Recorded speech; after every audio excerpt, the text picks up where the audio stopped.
Assalamualaikum warahmatullahi wabarakatuh. Berjumpa lagi dalam perencanaan pembelajaran biologi. Kali ini kita akan membahas tentang SKL, KI, KD, dan IPK. Apa itu SKL, KI, KD, dan IPK? Mari kita bahas satu persatu.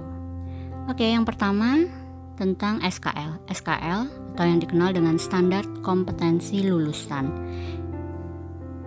ialah kualifikasi kemampuan lulusan yang mencakup sikap, pengetahuan, dan keterampilan sesuai dengan standar nasional yang telah disepakati.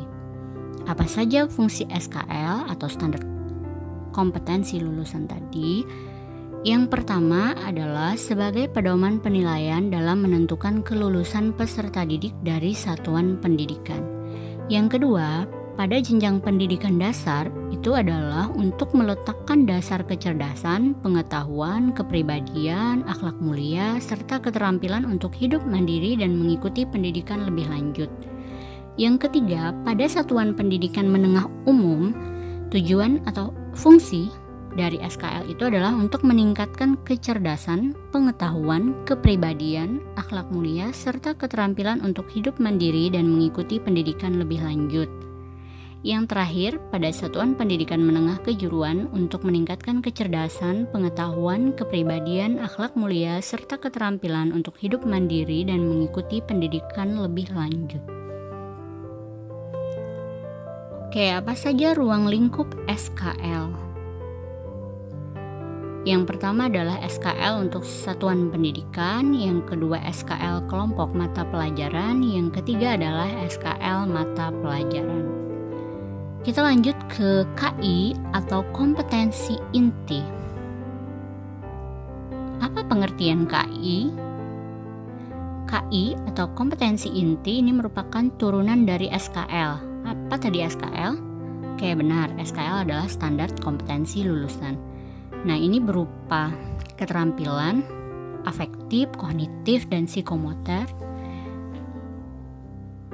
untuk pendidikan pada jenjang tertentu. Berikutnya apa fungsi KI?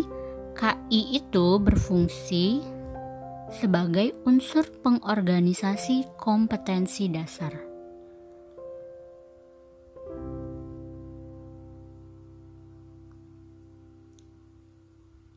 Nah, kita beralih ke macam-macam KI atau kompetensi inti. Jadi kompetensi inti itu yang tadi adalah turunan SKL itu terbagi menjadi 4. Yang pertama adalah KI 1 atau kompetensi inti. 1 itu adalah kaitan dengan sikap spiritual atau sikap keagamaan. Kemudian ada KI 2 atau kompetensi inti 2, itu berkaitan dengan sikap sosial. Yang ketiga adalah kompetensi inti 3 atau KI 3, ini berkaitan dengan pengetahuan. Dan yang keempat, kompetensi inti 4 atau KI 4 berkaitan dengan keterampilan.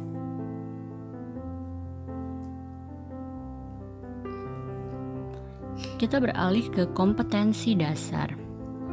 Apa itu KD atau kompetensi dasar? Jadi kan tadi ada SKL, kemudian ada KI turunannya. Nah, dari KI ini maka dapat diturunkan kembali menjadi KD. Jadi KD itu adalah penjabaran dari KI, berupa sejumlah kemampuan yang harus dikuasai peserta didik dalam mata pelajaran tertentu. Lalu apa fungsi dari KD? KD itu berfungsi sebagai acuan dalam menyusun indikator pencapaian kompetensi dalam suatu mata pelajaran. Indikator pencapaian kompetensi itu disebut atau disingkat dengan istilah IPK. Apa pengertian IPK? IPK adalah penanda pencapaian KD yang ditandai oleh perubahan perilaku yang dapat diukur yang mencakup sikap, pengetahuan, dan keterampilan. Apa fungsi IPK? Fungsinya adalah yang pertama, pedoman mengembangkan materi pembelajaran. Kemudian yang kedua, pedoman mendesain kegiatan pembelajaran. Yang ketiga, pedoman mengembangkan bahan ajar, dan yang keempat adalah pedoman merancang dan melaksanakan evaluasi hasil belajar. Ada beberapa ketentuan dalam merumuskan IPK. Ketentuan dalam perumusan IPK tersebut adalah setiap KD itu dikembangkan menjadi 2 atau lebih IPK. Kemudian IPK itu tertuang dalam bentuk KKO atau kata kerja operasional. Kemudian mencakup 2 aspek atau tingkat kompetensi dan materi pembelajaran. Mengakomodir karakteristik mata pelajaran, menggambarkan hierarki kompetensi, dan mencakup 3 ranah. 3 ranah tadi adalah pengetahuan, sikap, dan keterampilan. Oke, nah lalu tadi sudah dibahas pengertian dan fungsi dari SKL, kemudian ada KI, KD, dan IPK. Lalu apa keterkaitan antara SKL, KI, KD, dan IPK? Selanjutnya nanti ada silabus.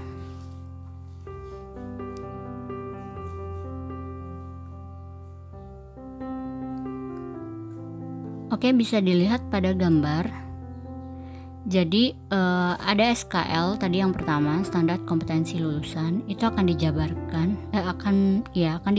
dalam bentuk KI, termanifestasi dalam bentuk KI. Kemudian KI ini diturunkan lagi, hasil turunannya itu adalah berupa KD. Nah, di KD ini kemudian pencapaian KD itu akan dibantu oleh turunannya, yaitu IPK. IPK atau indikator pencapaian kompetensi. Nah, ada indikator soal nanti ini untuk penilaian, kemudian IPK ini juga menjadi acuan dalam pembelajaran. Nah, kemudian bisa dilihat di sini di samping kiri ya. Ini ada silabus. Jadi silabus itu nanti memuat ada beberapa komponen. Di antaranya bahwa silabus itu dia harus terkait antara KI dengan KD. Jadi tidak boleh misalnya KI-nya apa kemudian KD-nya beda gitu, tidak. Nah, jadi KI dan KD ini saling berkaitan. Nah, kemudian dari sana bisa diturunkan menjadi materi atau pembelajaran. Maksud pembelajaran di sini adalah misalnya strategi apa yang mau digunakan, media apa yang akan digunakan, atau teknik apa yang akan digunakan. Kemudian tema sama subtema dari konsep pembelajarannya. Nah, begini keterkaitan antara SKL, KI, KD, kemudian IPK. Dan nanti dia akan tertuang dalam satu dokumen yang disebut dengan silabus. Oke, demikian tadi pembahasan tentang SKL, KI, KD, dan IPK. Nanti kita akan diskusikan lebih lanjut ya. Oke, demikian. Terima kasih. Assalamualaikum warahmatullahi wabarakatuh.